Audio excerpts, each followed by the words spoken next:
स्वागत है आपका मुनाफे की मंडी में, जहां हम आपको कमोडिटी मार्केट की तमाम खबरों के साथ बेहतरीन ट्रेडिंग कॉल्स भी लेकर आते हैं। साथ ही हाजिर बाजार के साथ साथ देश भर के मंडियों का अपडेट भी हम आपके लिए लेकर आते हैं। आज हमारे साथ 5 मेहमान हैं जो अगले आधे घंटे तक हमारे साथ शो में होंगे। दिव्या गगलानी हैं एक्सिस सिक्योरिटीज से, भाविक पटेल है ट्रेडबुल सिक्योरिटीज से, अखिलेश जैन होंगे टेक्निकल आईक्यू से, नवीन माथुर है आनंद राठी से, और साथ ही हमारे साथ प्रफुल्ल विठलानी होंगे एस्टा के चेयरमैन हैं। आप सभी मेहमानों का ईटी नाउ स्वदेश पर स्वागत है। लेकिन सबसे पहले फटाफट से टॉप 10 खबरें देख लेते कि कहां सबसे ज्यादा एक्शन देखने को मिल रहा है। गोल्ड और सिल्वर की बात करें तो शुरुआती सुस्ती के बाद दोनों ही काउंटर में अब धीरे धीरे तेजी बढ़ रही है।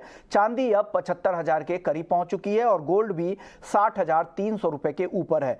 कच्चा तेल कल 2% तक दाम गिर गए थे, आज तेजी है, $85 के ऊपर ब्रेंट क्रूड का भाव पहुंच चुका है। नेचुरल गैस कमजोरी दिख रही है लेकिन 187 के आसपास यहां पर कारोबार हो रहा है। कॉपर चीन के जीडीपी के बेहतर आंकड़ों के बाद से सभी बेस मेटल्स में आज तेजी दिख रही है। 211 के करीब एल्युमिनियम पहुंच चुका है, 781 रुपए के ऊपर कॉपर है। एग्री मार्केट को अगर देखें तो कैस्टर कल की मुनाफा वसूली के बाद आज यहां पर हल्की तेजी यहां पर दिख रही है। निचले स्तरों पर खरीदारी दिख रही है। 6,200 के ऊपर एनसीडीएक्स पर कैस्टर का वायदा ट्रेड कर रहा है। ग्वारगम में भी तेजी का रुख है, 11,500 के करीब। हल्दी 0.5% की कमजोरी है, 6,800 रुपए के पास। जीरा कल की तेज मुनाफा वसूली के बाद आज हल्की तेजी है, 40,000 के आसपास मई का वायदा ट्रेड कर रहा है। धनिया की बात करें तो यहां पर भी हल्की तेजी है, 6,400 रुपए के आसपास धनिया का वायदा और 6,800 के आसपास हल्दी का वायदा ट्रेड कर रहा है। चलिए अब आगे बढ़ते हैं। सबसे पहले आज बात करते हैं गोल्ड और सिल्वर की। नवीन जी, क्या लग रहा है आपको गोल्ड और सिल्वर में एक कंसोलिडेट करने की कोशिश कर रहा है गोल्ड और सिल्वर का कॉन्ट्रैक्ट, यहां से क्या लग रहा है? क्या ये तेजी फिर से बढ़ेगी आज दिन के सत्र में? लॉन्ग टर्म तो व्यू तेजी का ही है। शॉर्ट टर्म में थोड़ा सा वॉलेटिलिटी आ सकता है नीचे की तरफ भी, पर अगर आप देखें तो सोना तकरीबन 60,000 के लेवल्स के आसपास थोड़ा सा कंसोलिडेट करा। जैसा आप कह रहे हैं वो बात सही है कि सोने में थोड़ा सा कंसोलिडेशन 59,000 60,000 के आसपास लेवल्स पे आया है। 2-3 फैक्टर हैं जिसकी वजह से लॉन्ग टर्म में लगता है कि फिर से तेजी बरकरार रहेगी। एक तो जो इंटरेस्ट रेट्स की दरें हैं अक्रॉस द सेंट्रल बैंक्स, अब वो उतना हॉकिश स्टैंस नहीं रहेगा। और अगर इकोनॉमी पे जैसा क्वेश्चन आ भी रहा है, अगर इकोनॉमी पे क्वेश्चन आएगा तो भी डेफिनेटली गोल्ड को फायदा होगा, क्योंकि गोल्ड एक तरह से इकोनॉमिक फैक्टर्स जो अगर अनफेवरेबल हैं वो एक हेज की तरह यूज होता है। अभी तक उसने इन्फ्लेशन के साथ रह के हेज की तरह में गोल्ड के भाव तेजी में गए। तो ओवरऑल ट्रेंड ब्याज की दरें गिरेंगी तो डॉलर इंडेक्स में भी मेरे ख्याल से कुछ हद तक नेगेटिव ट्रेंड बनेगा। 104 105 के लेवल्स पे हम देखते हैं डॉलर इंडेक्स को, वो भी थोड़ा सा नीचे आ सकता है। और अगर डॉलर में डिप्रिसिएशन होगा तो gold denominated dollar denominated commodities जो भी हैं उनमें थोड़ा बहुत एप्रिसिएशन देखा जा सकता है। At the same time investment buying भी चल रही है, तो इन्वेस्टमेंट बाइंग के चलते लोग अपना एसेट्स भी डाइवर्सिफाई, पोर्टफोलियो भी अपना डाइवर्सिफाई कर रहे हैं, चाहे वो सेंट्रल बैंक्स है चाहे ईटीएफ्स हैं। हर एक जगह मतलब कि गोल्ड में बाइंग हुई है। Predominantly the central bank of China also is currently buying gold, and हमने पिछले साल देखा major central bankers have bought gold for their reserves. तो ट्रेंड जो है इन्वेस्टमेंट को लेके इनफैक्ट पॉजिटिव है, इकोनॉमिक सिनेरियो को लेके पॉजिटिव है, और जहां तक इंटरेस्ट रेट्स की दरें हैं अगर वो गिरती हैं तो उसके चलते भी गोल्ड में तेजी आ सकती है। जहां तक इंडियन मार्केट्स की बात है, मुझे लगता है कि तकरीबन 61,500 के लेवल्स के आसपास गोल्ड जा सकता है अगले मतलब कि 2 से 3 महीने के अंदर। पर ज्यादा तेजी मत एक्सपेक्ट करिए, क्योंकि जो रिसेशन है वो बहुत सॉफ्ट रिसेशन होने की आशंका है। तो हार्डकोर रिसेशन जैसे हमने देखा था 2008 2009 में सब प्राइम क्राइसिस के बाद, वैसा रिसेशन की स्थिति दिख नहीं रही है। तो ओवरऑल ट्रेंड देयरफॉर एक लिमिटेड बुलिशनेस पे रहेगा गोल्ड, पर ओवरऑल डेफिनेटली बाय करके चलना चाहिए। You should by the gold over a long term period. Intraday में अगर करना है किसी को तो सेल ऑन राइज करिए। तकरीबन जून का वायदा 60,400 के आसपास के लेवल्स के आसपास जो है वो सेलिंग करना चाहिए। स्टॉप लॉस लगाइए 60,600 का, एंड टारगेट्स जो है वो नीचे की तरफ 60,000 के लेवल्स के आसपास देखे जा सकते हैं। ओके, दिव्या आप क्या कॉल दे रहे हैं? आपको भी लग रहा है कि बेचकर जाना चाहिए आज इंट्राडे में गोल्ड को? गुड मॉर्निंग विश्वमोहन जी। मैं भी नवीन माथुर जी से सहमत हूँ कि लॉन्ग टर्म में ट्रेंड जो है गोल्ड का पॉजिटिव ही रहेगा। पर अगर मैं लास्ट 2 दिन की बात करूँ तो गोल्ड में हमें एक अच्छा करेक्शन देखने मिला। प्राइजेस ऑलमोस्ट 2% डाउन थे। फेड के ऑफिशियल ने जो हॉकी स्टेटमेंट दिया तो उसके बाद हमें एक सेल ऑफ देखने मिला गोल्ड के अंदर। और डॉलर इंडेक्स में भी हमें मजबूती देखने मिली और बॉन्ड यील्ड्स भी ऊपर गए। अभी मई महीने में ऑलमोस्ट 80% प्रोबेबिलिटी है 25 बेसिस रेट हाइक का, जो कि पहले 66% प्रोबेबिलिटी था। तो जैसे कि अप्रैल फर्स्ट में जो रैली देखने मिली थी गोल्ड प्राइजेस के अंदर, उसका मेन रीजन ये था कि रेट हाइक में पॉज आएगा, पर अभी ये भी सिचुएशन थोड़ा बदल गया है। तो इंटरडे में मेरा भी व्यू सेल ऑन राइज का रहेगा। तो 60,450 के अराउंड सेल करके चले, स्टॉप लॉस हम 60,650 का रखे और टारगेट नीचे में 60,200 का मेंटेन करें। भाविक आपकी कॉल क्या है इंट्राडे के लिए गोल्ड में? मॉर्निंग विश्वमोहन जी।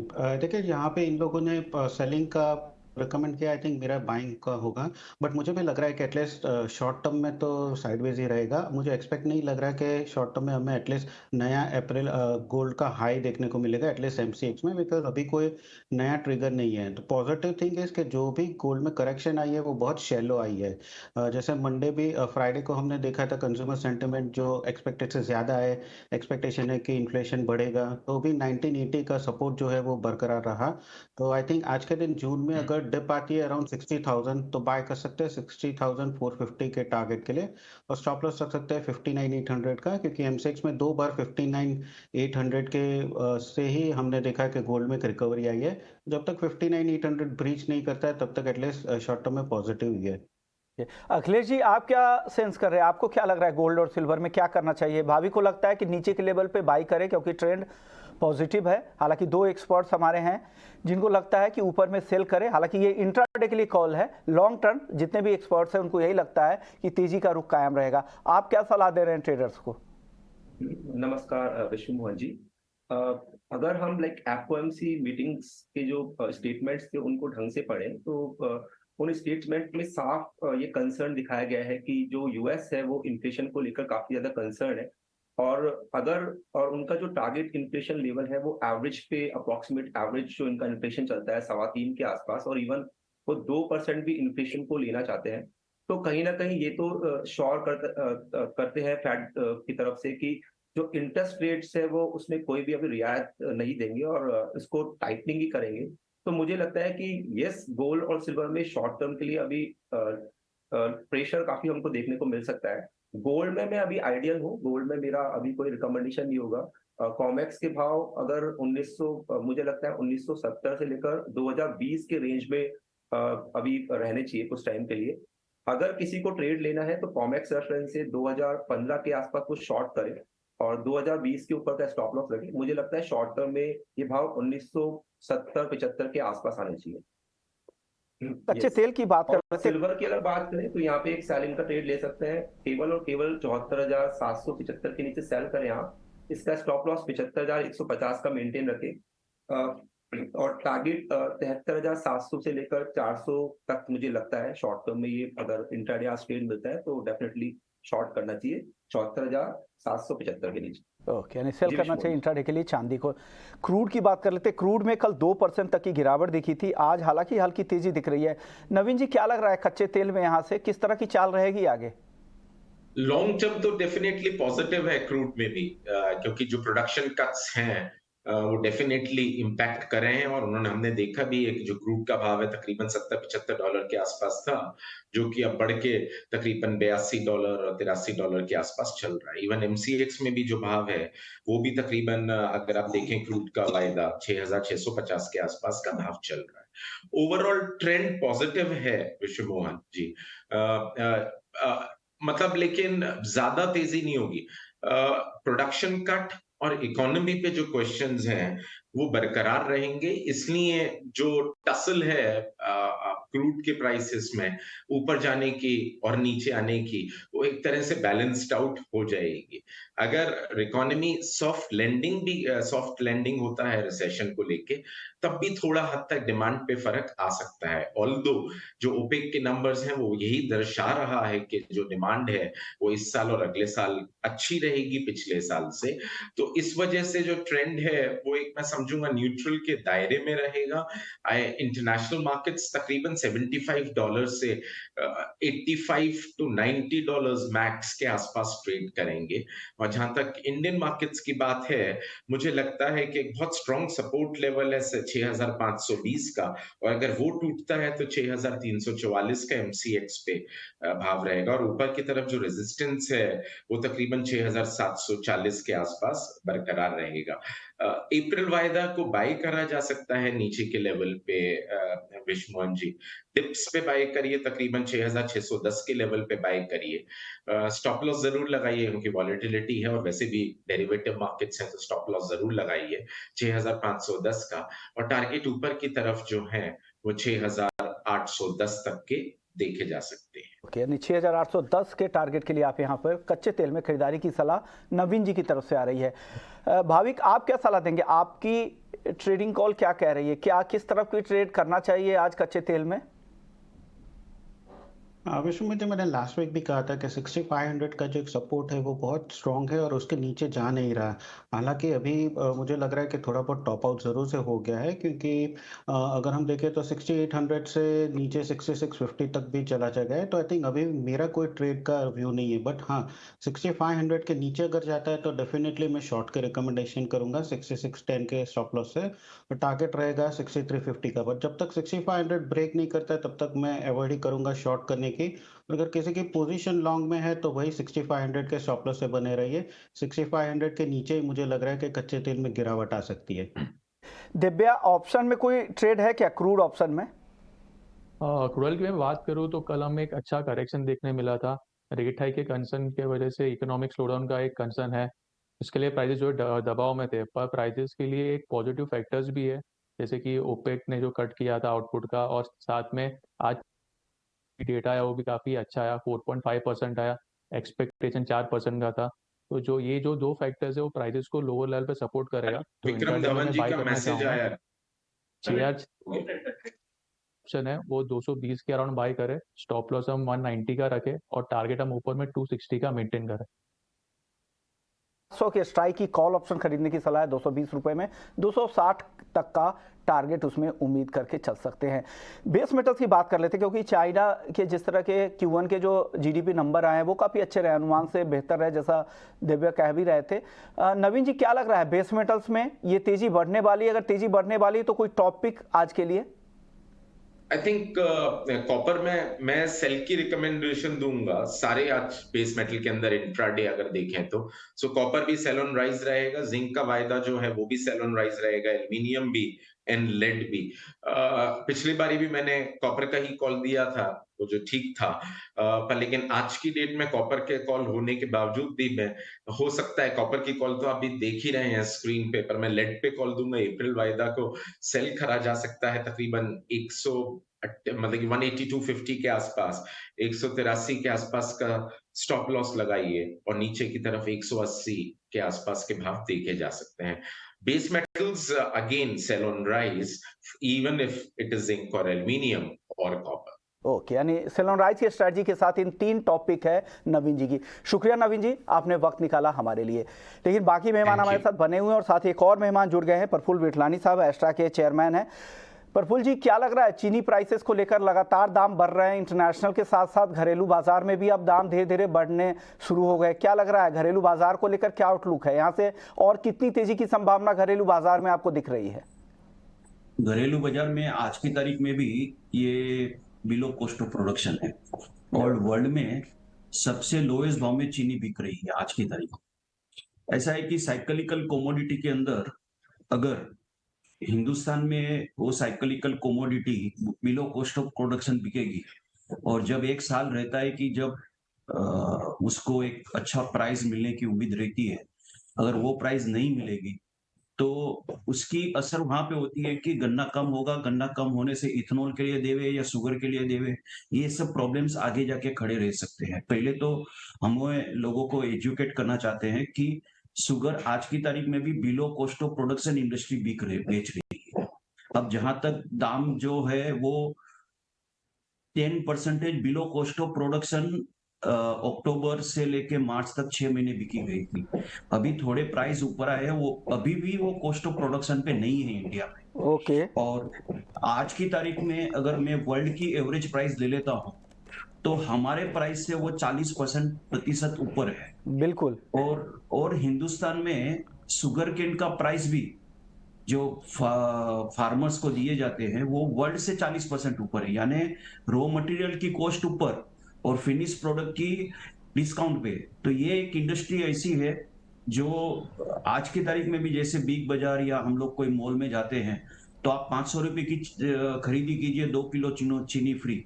इसको काफी सेंसिटिव बना के रखा हुआ है, जबकि महीने की 2 किलो 3 किलो से ज्यादा चीनी कोई खाता नहीं है। तो हमारा ये गवर्नमेंट को एक रिक्वेस्ट रहेगी कि ये सब देखिए, अगर ये साइकिल जो है उसमें, क्योंकि हमारे हिंदुस्तान में तो जो रेट क्या फाइनल होना है वो गवर्नमेंट तय करेगी। यहाँ मंथली रिलीज मैकेनिज्म है, एमएसपी है और काफी कंट्रोलेबल है, एसेंशियल कमोडिटीज अंडर 1955 के है। तो ये प्राइस नक्की करना गवर्नमेंट का हाथ में है, हमारे हाथ में नहीं है। थोड़ा सा ये साइकोलॉजी ऐसा हुआ है कि शायद हमारे ये जो हिंदू कैलेंडर जो है वो दिवाली हमारे यहाँ नवंबर 13 तारीख के आसपास आनी है। तो गन्ने के खेत में जो कटर्स जाते हैं वो दिवाली किए बिना नहीं जाते हैं, और हमारे पास चीनी जो 1 अक्टूबर को बचेगी वो करीबन 50 लाख टन बचेगी। तो वो 2 महीने की ही रिक्वायरमेंट के लिए चीनी है हमारे पास। पर जो वर्ल्ड में है, वर्ल्ड के प्राइस से करना है तो समझो आज एक्स मिल 35 रुपीज है तो ये 45 होना चाहिए। हम नहीं चाहते कि 45 हो, हम चाहते हैं कम से कम 1 रुपया या 2 रुपया किलो बेबोदी प्रोडक्शन रहे, और यहाँ से 2-3 रुपया स्लोली अगर ये 4-5 महीने में बढ़ती है, वापस जब नवंबर आएगा वापस गिर जाएगी। क्योंकि हमारे हिंदुस्तान में ये कैसा है कि आप चीनी का उत्पादन करो 5 महीना और बेचो 16 महीना, तो उसकी जो कॉस्ट ऑफ हैंडलिंग है, आज स्टोर करके रखो, उसकी जो फाइनेंशियल इंटरेस्ट कॉस्ट है वो भी इतनी बड़ी है कि इंडस्ट्री को सरवाइव करना भारी पड़ेगा। अगर इंडस्ट्री सरवाइव नहीं करेगी तो फार्मर्स लोग गन्ने से और कोई खेत में जाएंगे, फिर यहाँ पे प्राइस वर्ल्ड के माफिक चलेंगे। ओके। प्रफुल्ल जी, अब उत्पादन को लेकर बात कर लेते हैं। हालांकि आपकी बातें जायज थी, हम स्क्रीन पे दिखा भी रहे हैं कि किस तरह से दाम बाकी देशों के मुकाबले भारत में कितना कम है, लेकिन वो तो चलिए अलग बात हो गई। लेकिन उत्पादन को लेकर क्या लग रहा है, किस तरह की सप्लाई की स्थिति घरेलू बाजार में है? आप लोग लगातार उत्पादन अनुमान को कम भी कर रहे हैं, अब क्या लग रहा है, कितना उत्पादन आप सेंस कर रहे हैं यहाँ से? ऐसा है कि गवर्नमेंट ने 1 अक्टूबर 2022 का भी वापस रिव्यू किया था करीबन 2 महीने पहले, तो तभी 70 लाख टन चीनी 70 लाख टन चीनी जो है उनको पाई गई थी, 70 लाख टन। और हमारे पास उत्पादन 325 लाख टन का होने जा रहा है, तो 395 उसमें से 65 लाख टन जा रही है एक्सपोर्ट के लिए। ओके। तो हो गई 330 में से हमारा कंजप्शन जो है 280 है। तो मैंने आपको बताया कि 50 लाख टन चीनी ओपनिंग स्टॉक 1 अक्टूबर 2023 को बचेगी, और वो 2 महीने में ही उसका कंजप्शन रहेगा अक्टूबर नवंबर के लिए। अगर प्रोडक्शन जल्दी चालू हो जाता है तो ठीक है, क्योंकि अभी तक मैकेनिकल कल्टीवेशन नहीं हुआ है इंडिया में। ओके। देखिए, अगर सितंबर अक्टूबर से अगर पेराई चालू हो गई तब तो दिक्कत नहीं है, नहीं तो 50 लाख टन जो ओपनिंग स्टॉक के साथ जाएंगे तो डेफिनेटली एक सप्लाई की दिक्कत हो सकती है जब शुरुआती सीजन के शुरुआत में। शुक्रिया प्रफुल्ल जी, आपने वक्त निकाला हमारे लिए। ब्रेक के बाद आपका स्वागत है। अब नेचुरल गैस की बात कर लेते हैं। कल तो शाम के सत्र में अच्छी तेजी दिखी थी नेचुरल गैस में, लेकिन आज हल्की गिरावट दिख रही है। भाविक, क्या लग रहा है आपको नेचुरल गैस में यहाँ से किस तरह की चाल रहेगी? कि नेचुरल गैस में वेदर फोरकास्ट थोड़ा ठंडी का दिखा रहा है नेक्स्ट 15 डेज का, तो उसकी वजह से हमने कल शार्प रिकवरी देखने को मिली। बट आगे जाके भी मुझे लग नहीं रहा कि ये सस्टेनेबल होगी। आई थिंक 201 तक में भी दिख सकते हैं और उसके बाद नीचे करेक्शन आ सकता है, क्योंकि अभी भी अगर फंडामेंटल्स देखें तो वीक ही है। तो ओवरऑल मुझे लग रहा है कि एक बार 190 से 195 के करीब आता है तो शॉर्ट कर सकते हैं 221 स्टॉप लॉस से, और नीचे का टारगेट रख सकते हैं 180 का। ऊपर में शॉर्ट करने की सलाह है, आप क्या सलाह देंगे अखिलेश जी? नेचुरल गैस का कॉन्ट्रैक्ट नो डाउट फंडामेंटली काफी वीक है, बट चार्ट स्ट्रक्चर्स पे नीचे इसने काफी अच्छा एक फॉर्मेशन बनाया है, तो मुझे लगता है शॉर्ट टर्म यहाँ पे रिकवरी आ सकती है। और अगर हम स्पेशली ट्रेडिंग प्रोस्पेक्ट की बात करें तो मुझे लगता है कि 184 के आसपास इस कॉन्ट्रैक्ट को बाय करना चाहिए। 181 का इसका स्टॉप लॉस रखें और प्राइस मुझे 200 के आसपास तक दिखते हैं, 200 से 220 के आसपास तक दिखते हैं short to medium term. Okay Divya, option में कोई ट्रेड है क्या एनजी में? क्योंकि काफी वॉलेटाइल काउंटर है, रिस्की भी हो जाता है, तो फ्यूचर्स की बजाय अगर ऑप्शन में कुछ बताएं आप। नेचुरल गैस की मैं बात करूँ तो लास्ट 2 दिन में हमें अच्छा उछाल देखने मिला, प्राइसेस ऑलमोस्ट 18% ऊपर है। ऐसा एक्सपेक्टेशन है कि अप्रैल 22 के बाद बिलो नॉर्मल टेम्परेचर होंगे, तो उसके वजह से हीटिंग डिमांड जो यूएस में बढ़ जाएगी, तो वो प्राइसेस को लोअर लेवल पे सपोर्ट देगी। अगर लॉन्ग टर्म की मैं बात करूँ तो 200 का एक अच्छा रेजिस्टेंस जोन है। जब तक उसके ऊपर वीकली क्लोज आता है तो ही एक ट्रेंड रिवर्सल हम कंफर्म कर सकते हैं, तब तक हम बाय ऑन डिप्स कर सकते हैं। ट्रेंड ऑन अभी ट्रेंड के आती चले। 180 का जो कॉल ऑप्शन है वो 8 के आसपास बाय करें, स्टॉप लॉस हम 5 रुपए का रखें और टारगेट ऊपर में हम 12 रुपए का मेंटेन करें। कि 180 के स्ट्राइक की कॉल ऑप्शन खरीदने की सलाह नेचुरल गैस में है। अखिलेश जी, बेस मेटल्स में कोई टॉपिक आज के लिए छोटा जवाब दीजिएगा प्लीज। बेस मेटल में मैं नवीन जी सहमत हूँ, कॉपर को उछाले पे बेच सकते हैं। 785 के आसपास यहाँ पे सेलिंग करें, 787 का स्टॉप लॉस रखें और मुझे 771 तक लगता है आज, मतलब 1-2 दिन में टारगेट आना चाहिए। की टॉपिक क्या है मेटल में? भाविक आपकी टॉपिक क्या है? जी, एल्यूमिनियम अप्रैल 209 पे बाय कर सकते हैं 212 के टारगेट के लिए, और 207 का स्टॉप लॉस रखिए। कहां सलाह दे रहे हैं ट्रेड की? छोटा जवाब दीजिएगा मेटल में। कॉपर हम 780 के अराउंड बाय करें, स्टॉप लॉस हम 777 का रखें और टारगेट ऊपर में 784 का। और दूसरा मेरा जिंक में रहेगा, जिंक 250.5 के अराउंड बाय करें, स्टॉप लॉस 249 का और टारगेट ऊपर में 252.50 का रखें। चलिए, लेकिन जाते जाते एक और खबर आपको बता दें कि कल से एनसीडीएक्स पर इस अब गोल का वायदा लॉन्च हो रहा है। मई, जून, जुलाई, अगस्त के कॉन्ट्रैक्ट के साथ शुरुआत होगी। 3 मीट्रिक टन का ट्रेडिंग और डिलीवरी यूनिट है, और जो कोटेशन और बेस वैल्यू है प्रति क्विंटल है, और टिक साइज 5 रुपए का है, और डिलीवरी सेंटर ऊंझा तय किया गया। तो कुछ बारीक बातें कल, और पूरी डिटेल्स और एनसीडीएक्स के मैनेजमेंट के साथ हम खास बातचीत भी करेंगे इस कॉन्ट्रैक्ट को लेकर। तो कल देखना मत भूलिएगा मुनाफे की मंडी। शुक्रिया भाविक आपका, अखिलेश जी आपका, और साथ ही दिव्या आपका, आप लोगों ने वक्त निकाला। मुनाफे की मंडी में इतना ही।